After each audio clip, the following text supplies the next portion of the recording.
So good morning. Welcome. It is great to be with you this morning. We are coming to the end of our journey through the Sermon on the Mount, the beginning of Matthew's Gospel.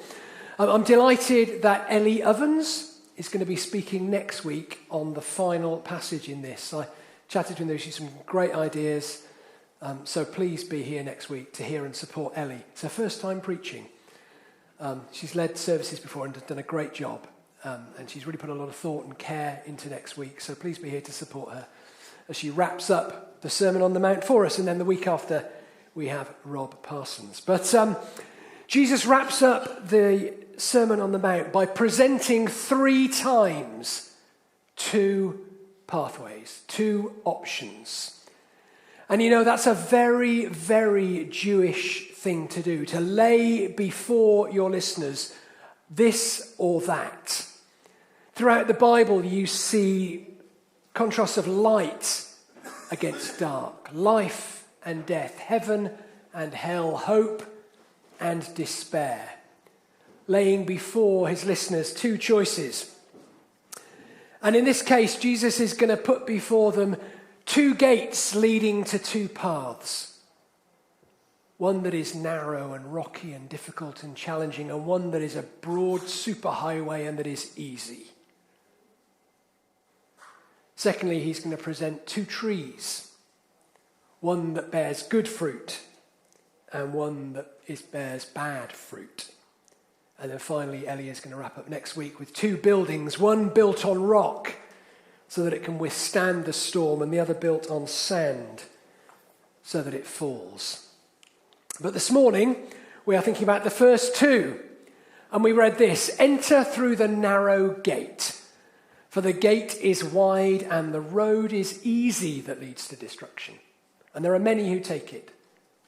For the gate is narrow and the road is hard to find that leads to life.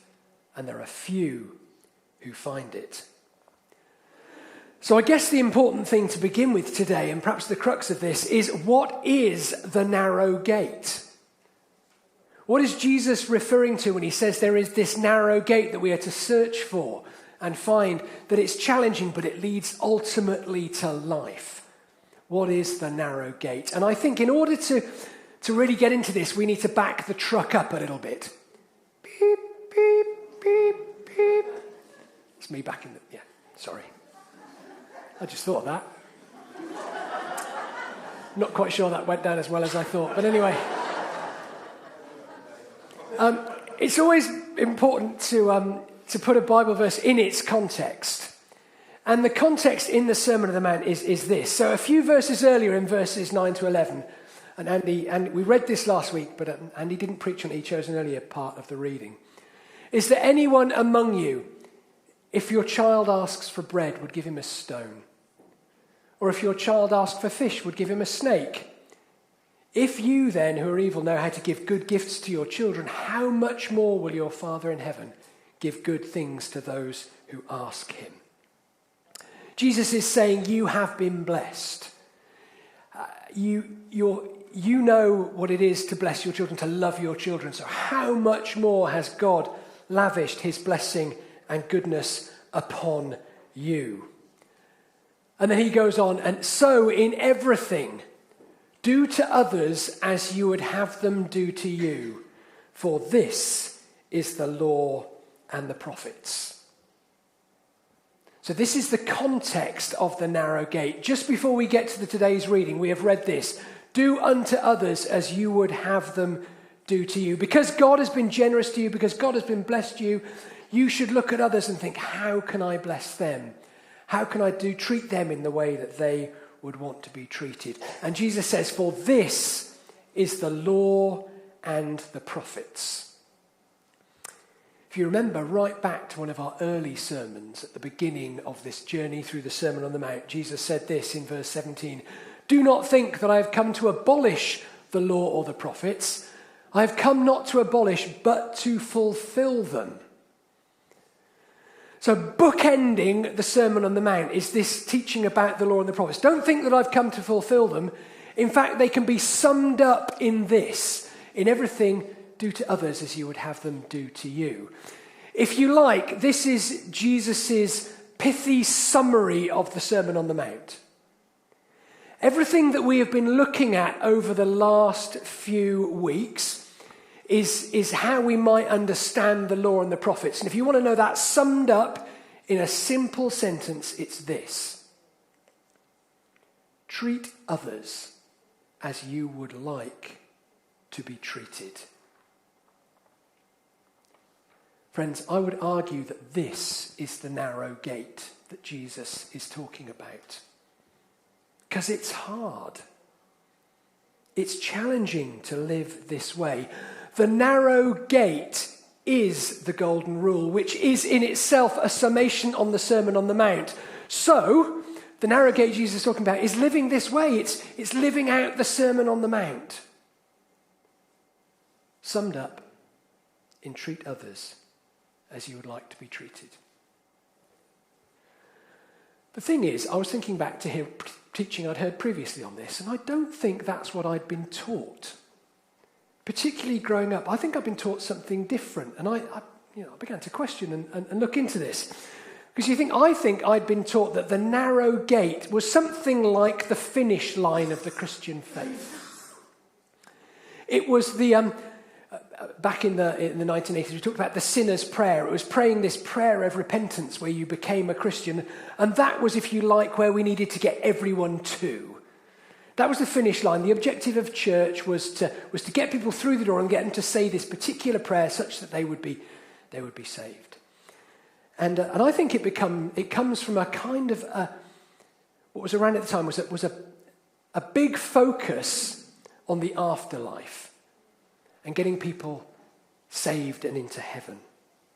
Now that's all good and that's good stuff, but I don't think that is what Jesus is talking about in this particular passage when you look at the context that's gone before it.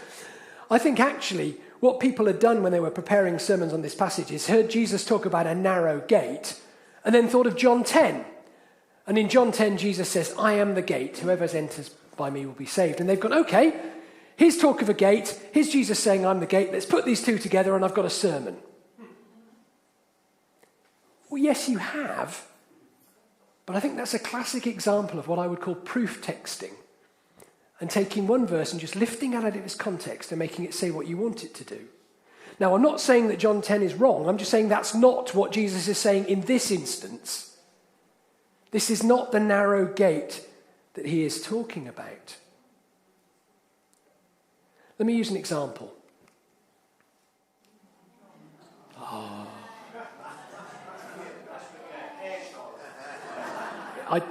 Where is he? I heard Will from somewhere. I heard some heckling. For some people, and maybe it was true for you, there's a sort of a goal in late teens, early 20s, and it feels like getting married is the thing. Finding a partner for life is the finish line, the goal. That's an aim. It's a goal in life, is to find a partner, settle down and get married. Have a big, lovely wedding. Well, the question, is a marriage the wedding? No. Weddings are great. I love a good wedding. I've just been asked to officiate at my best friend's wedding in a year's time. It's going to be an absolute joy to do. But the wedding isn't the marriage. The wedding is the start, not the finish line. A marriage is about who puts the bins out, who looks after the baby at 2:00 in the morning when they're screaming, who mows the lawn, who does the washing. The marriage is about the ongoing everyday stuff of life and how we live it out. Jesus says the gate is narrow, but you see, the gate leads to a road, and a road has to be walked and journeyed along, and it's this journey through life. So it's not just about the start of that journey, it's about that ongoing journey and how we live that and how we live out this life. And Jesus is saying that actually living this way is countercultural. It is a road less travelled. Because there is a broad, wide motorway that most people go down. That's the kind of the life of cutthroat competition. Get ahead. Look after number one. Profit at all costs. Squash the competition. Look out for number one. But that road ultimately leads to a dehumanization and ultimately to a destruction, Jesus says. Instead, live this way. Think of how you would like to be treated and treat others in that way. That way leads to life. Pastor Brian Zahnd, somebody I like, said this, and I like this quote. The golden rule of considering others by giving them love, kindness, and mercy is the narrow gate that leads to salvation. Not because this is how salvation is earned, but this is how salvation is lived. Let me read that again, because that's good. The golden rule of considering others by giving them love, kindness, and mercy. And friends, that's what we really want. Love, kindness, and mercy is the narrow gate that leads to salvation. Not because this is how salvation is earned. Salvation is earned. It's the work of Jesus on the cross. It's what Christ does once for all on the cross. That is how salvation is. It's a gift of God. It's grace. It cannot be earned. It is your gift free. But rather, this lifestyle is how salvation is lived. And I think we've made a mistake in the church in the last perhaps few years where we've separated the two for fear of faith and works and what that might mean Jesus goes on to say, it's like having two trees. Two trees. Beware of false prophets who come to you in sheep's clothing, but inwardly are ravenous wolves. You'll know them by their fruits, how they live. Are grapes gathered from thorns or figs from thistles? In the same way, every good tree bears good fruit, but the bad tree bears bad fruit. I would love, a good tree cannot bear a good tree cannot bear bad fruit, nor can a bad tree bear good fruit. Every tree that does not bear good fruit will be cut down and thrown into the fire. Thus you will know them by their fruits. I wish I had time this morning to go into Isaiah chapter 5 and look at this passage. There's a passage in Isaiah that's wonderful. It's about a vineyard, a man who plants a vineyard. And some of the vines bear good fruit and some of them bear bad fruit. And the ones that bear bad fruit are cut down. And if you read it in the Hebrew, it's like a gangster rap.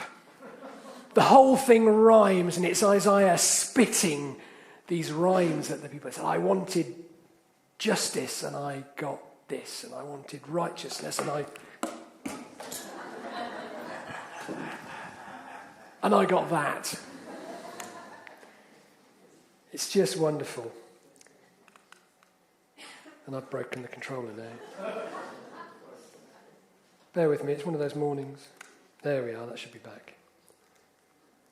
It's by their fruit, it's by their lifestyle that you will know them. You know, if this is a difficult path that we're supposed to be looking for, saying a prayer might be important, it might be the start of a journey, but it's not in and of itself difficult. It takes a few minutes and it's done. Salvation is not a one-night stand, friends.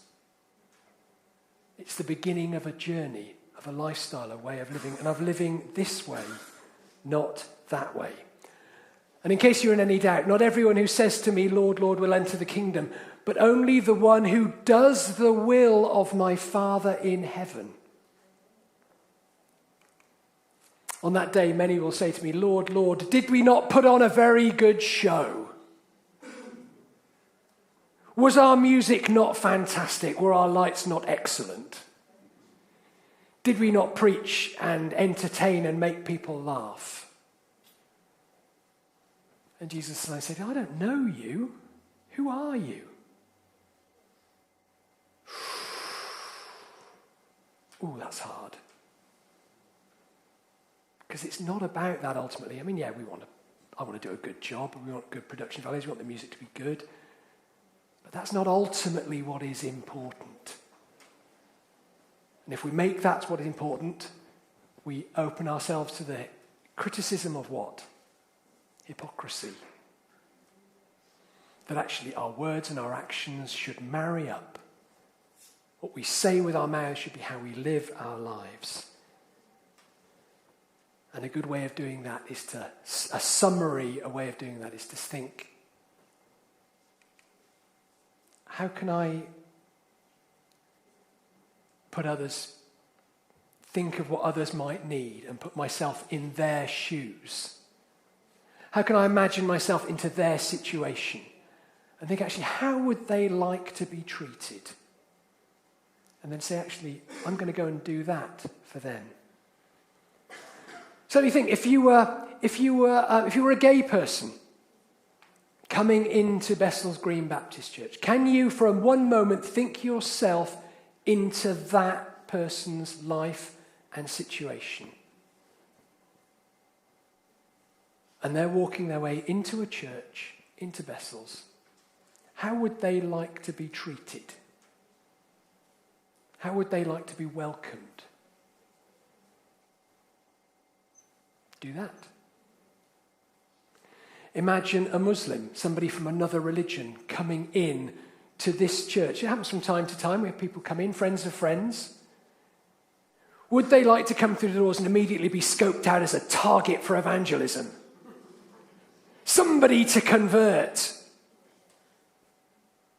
Or would they rather be welcomed as a human being, made in the image of God, welcome amongst us? Come journey with us. Learn, listen. Maybe we can learn from you. I heard a story the other day of a guy in his 20s who made friends with a group of Christians at university and got very involved in the local church. Made a commitment early in university, arrived at the church, got stuck in volunteering. A year later, he was invited on an evangelism training course. And he was taught how to then go out and evangelize his friends.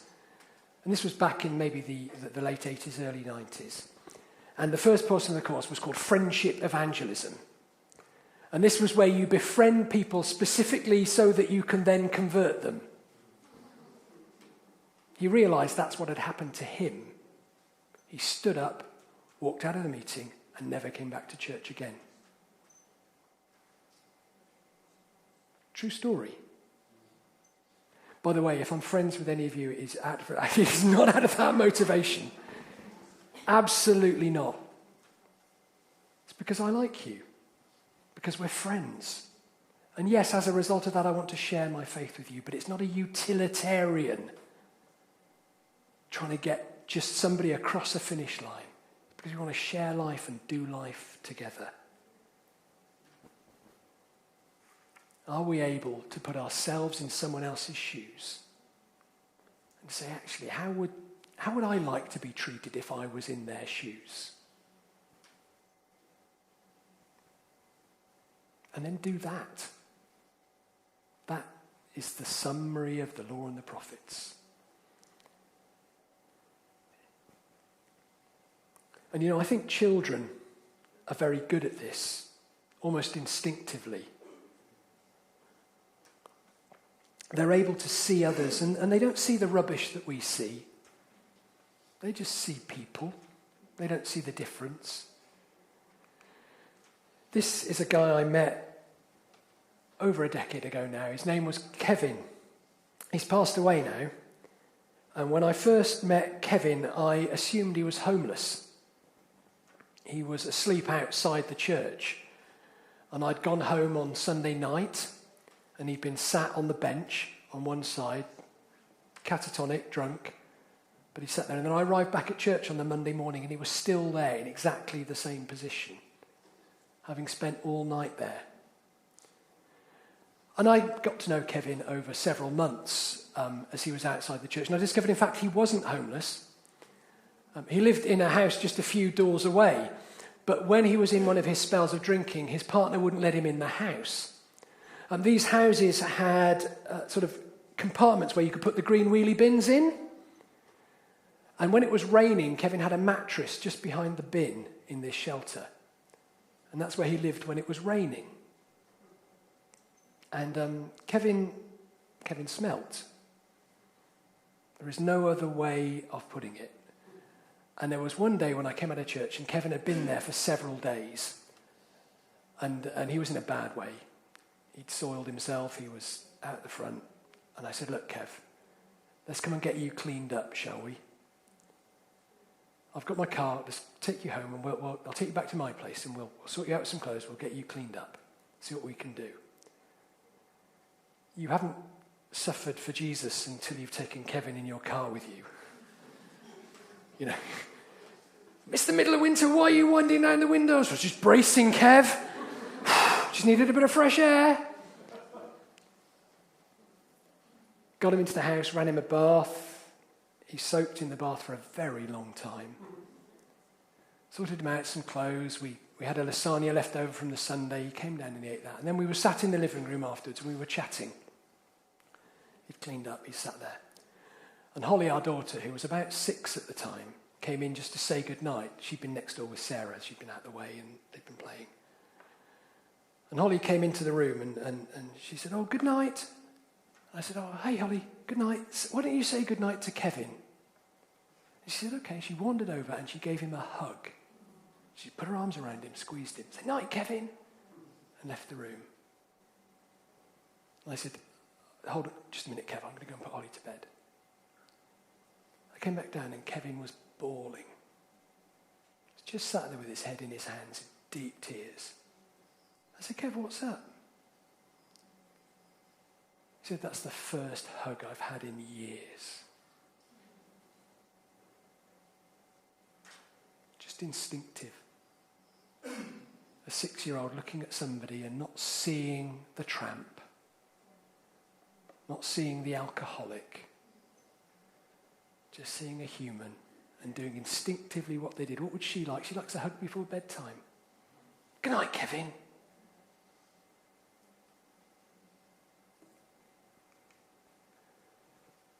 Friends, the narrow gate, good fruit, golden rule, this teaching that we have spent weeks looking at through the Sermon on the Mount, can be summed up in this. In everything. Do to others as you would have them do to you. For this is the law and the prophets.